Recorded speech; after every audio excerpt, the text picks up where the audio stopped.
அம்மா இன்னைக்கு என்ன சமையல்னு பார்க்கலாமா? பார்க்கலாம் வாப்பா. அம்மா சமைச்சிட்டேன். ஊருக்கெல்லாம் போயிட்டு வந்துட்டு எல்லாம் சமைச்சு ரெடி பண்ணி வச்சுருக்கேன். இப்போ சோறு போட்டுக்கலாம். முதல்ல சுட சுட சோறு, அப்புறம் கிழங்கா மீனில் குழம்பு வச்சாச்சு. அதுவும் முருங்கைக்காய் போட்டு. அங்கே ஊருக்கு போயிட்டு வந்தோம்ல, அங்கேருந்து முருங்கைக்காய் வாங்கிட்டு வந்தோம். சூப்பராக அந்த மீனில் குழம்பு வச்சாச்சு. முருங்கைக்காயெல்லாம் போட்டு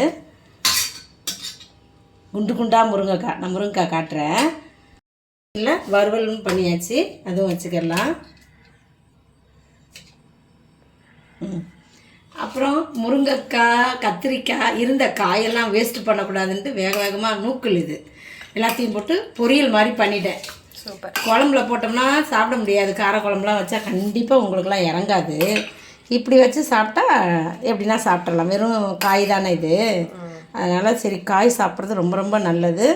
மீன் குழம்புலேயும் முருங்கைக்காய், காய் பொரியல்லையும் முருங்கைக்காய். நல்லா ஸ்ட்ரென்த் இல்லை, முருங்கைக்காய் ஸ்ட்ரென்த் இருக்குதுல்ல. அதனால சரி கண்டிப்பாக செஞ்சு கொடுத்துருவோம் அப்படின்னு சமைச்சிட்டேன். எல்லாத்தையும் இந்த எக்ஸ்ட்ரா போட்டது போக மீதி முருங்கைக்காய் மரத்துலேருந்து உடனே பறித்து கொடுத்து விட்டுச்சு பாப்பா மருமகளில். அங்கே இருந்து பார்த்தோம்ல ஊரில்.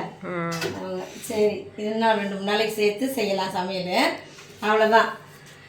இதான் இன்னைக்கு நம்ம வீட்டு சமையல். இன்னைக்கு பிறந்த நாள், திரும்ப நாள் கொண்டாடுற எல்லாருக்கும் வாழ்த்துக்கள் சொல்கிறேன், ப்ரேயர் பண்ணிக்கிறேன். எல்லாரும் சந்தோஷமா இருங்க. நாளைக்கு என்ன சமையல்னு நம்ம அடுத்த வீடியோவில் பார்க்கலாம். பாய்.